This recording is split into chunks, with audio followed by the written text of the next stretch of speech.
नमस्कार प्यारे साथियों, स्वागत है आपका अपने परिवार देवेंद्र शर्मा मैथमेटिक्स पर। साथियों, आप लोगों के कई सारे प्रश्न थे कि भैया किन किन साथियों को जो है हमारे डॉक्यूमेंट अभी तैयार कर लेने हैं, क्या सेफ स्कोर है, थर्ड ग्रेड का जो परिणाम है वो कब तक आ जाएगा। भैया जो 2 गुना की कट ऑफ आती है उस 2 गुना की कट ऑफ में डेट ऑफ बर्थ का क्या चक्कर रहता है, और 2 गुना की कट ऑफ में क्या हमको हमारे अंक पता चलेंगे। इसके अलावा भी आप लोगों के कई सारे प्रश्न थे, सभी पर हम विस्तार पूर्वक चर्चा करने वाले हैं। तो चलिए शुरू करते हैं। सबसे पहले हम बात कर लेते हैं कि भैया जो 2 गुना की कट ऑफ आती है ना, उस 2 गुना की कट ऑफ में क्या हमारे नंबर शो होते हैं। तो साथियों, इसमें आपको ये पता चलता है कि आप इस मेरिट लिस्ट में शामिल हो चुके हो।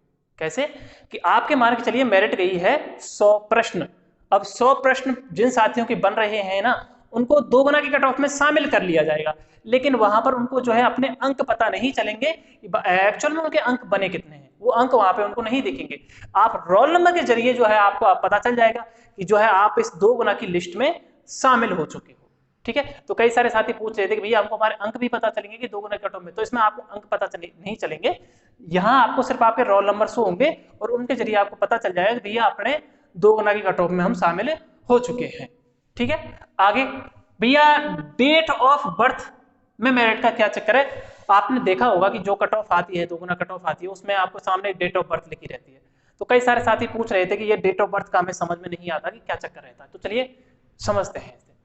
देखिए डेट ऑफ बर्थ में क्या होता है कि मान के चलिए दो ऐसे साथी हैं जिनके बराबर अंक बन रहे हैं, 100 प्रश्न जिनके बन रहे हैं, और जो मेरिट है वो 100 प्रश्न ही गई है, और ये बिल्कुल नीचे पायदान पे है दोनों ही। ठीक है, अब जो है आपकी जो वहां पे मान के चलिए एक की डेट ऑफ बर्थ है 15/12/1997 और एक की है 15/12/1998, दोनों के 100 अंक बराबर बन रहे हैं। तो वहां पे आपको दो लिखा रहता है कि 15/12/97 तक के जो है लोगों विद्यार्थियों को लिया जाएगा। तो इसका अर्थ क्या है, इसका अर्थ ये है साथियों कि चाहे इनके बराबर अंक बन रहे हों, लेकिन वरीयता किसको दी जाएगी, वरीयता दी जाएगी इस वाले साथी को जिसके 15/12/97 जो है जन्म है, क्योंकि जिसकी उम्र ज्यादा है, जिसकी एज ज्यादा है, उसको वहां पर वरीयता दी जाएगी। तो ये वहां पे लिखा रहता है, ये डेट ऑफ बर्थ का चक्कर रहता है।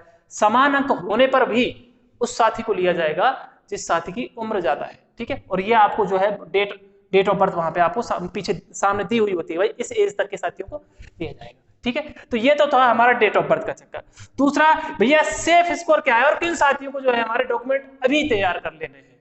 ठीक है, तो भैया आपके लिए बता दो, जैसे गणित विज्ञान है, अब गणित विज्ञान में जिन साथियों के 100 प्लस बन रहे हैं, हिंदी में जिन साथियों के 115 प्लस बन रहे हैं, लेवल 1 में जिन साथियों के 100 प्लस बन रहे हैं, या फिर मैं बात करें कि अन्य विषयों में भी इसी के आसपास जिन साथियों के बन रहे हैं, उन साथियों को तो बिल्कुल भी घबराने की जरूरत नहीं है। उनको तो अभी अपने सारे इंपॉर्टेंट डॉक्यूमेंट तैयार कर लेने हैं, क्योंकि उनका तो आ चुका है, वो मास्टर जी बन चुके हैं। इसका मतलब ये नहीं कि मैं आपको ये मेरिट बता रहा हूँ कितनी जाएगी, ना ना ना, मैं कह रहा हूँ कि जिनके इतने बन रहे हैं ना, उनको तो अपने निष्फिक्र होकर अपने डॉक्यूमेंट तैयार करवा लेने हैं। ठीक है, उनका तो जो है कि 99% चांस यही है कि होगा ही होगा, है ना, इतनी भी अकस्मात जो है मेरिट आपकी नहीं जा सकती। ठीक है, आप सुनिए कि क्या क्या डॉक्यूमेंट जो है आपको तैयार करवा लेने। जैसे आपका ईडब्ल्यूएस है, अब इसका सेशन जो है खत्म हो चुका है, तो आप ईडब्ल्यूएस हुआ या ओबीसी हुआ इन सबको रिन्यू करवा लीजिए, क्योंकि ईडब्ल्यूएस जैसे आपने है ये अपना 3 साल तक वैलिड रहता है, तो इसको आप रिन्यू करवा सकते हैं। किसी भी मित्र वाले के पास जाएं, वहां पे एक आपको छोटा सा एक फॉर्म देगा, वो आपको खुद ही सत्यापित करना है और बस हो गया रिन्यू। ज्यादा आपको परेशानी वाली बात ही नहीं।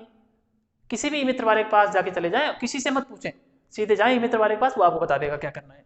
ठीक है, अब डिग्री है, जिन साथियों की डिग्री नहीं आई है, बाद में आपको पता चलेगा कि भैया कॉलेज में नहीं आई है, अपनी यूनिवर्सिटी जाओ, अभी तो डिग्री आई नहीं है, प्रोविजनल बनवाओ, तो वो सारी चीजें आप बाद में करोगे, इससे अच्छा है कि आप अभी करवा लो। नाम में आपकी गलती हो गई है डॉक्यूमेंट में, वो आप सुधरवा सकते हो। ठीक है, अब प्रवेश दिनांक बीएड बीएसटीसी की, तो ये प्रवेश दिनांक भी आप अपने बीएड बीएसटीसी कॉलेज से जाकर ले आइए। ठीक है, वहां पर आपको जो है एक फॉर्म में या उनका जो एक परफॉर्मा होगा उसमें वो लिखकर आपको प्रवेश दिनांक लिख के दे देंगे और सिग्नेचर करके दे देंगे प्रिंसिपल साहब, और अपने जो है मोहर लगा के दे देंगे वहां पे। तो ये प्रवेश दिनांक वगैरह आप ले आइए। आय प्रमाण पत्र, जो 2.5 लाख की आय, जो 2.5 लाख वाला ऑप्शन होता है जिन्होंने टिक किया है, तो जब आपको डॉक्यूमेंट वेरिफिकेशन होते हैं ना, तब आपको इसकी जरूरत पड़ती है, तो आप बनवा लेना ऐसे आय प्रमाण पत्र को। जब डॉक्यूमेंट वेरिफिकेशन होंगे तो इस आय प्रमाण पत्र की जरूरत पड़ेगी यदि आपने उस पर टिक किया है तो। ठीक है, तो ये आपका आय प्रमाण पत्र। भैया की थर्ड ग्रेड का जो है परिणाम कब तक आ जाएगा, तो मैं पहले भी कई बार बता चुका हूं, कई सारे साथियों ने भी बताया है कि जो आपका परिणाम है वो 25 के आसपास रहेगा। 25 से एक आधा दिन पहले और 25 के 1-2 दिन बाद, या फिर 25 को भी आ सकता है। ये आपका जो थर्ड ग्रेड का परिणाम का है।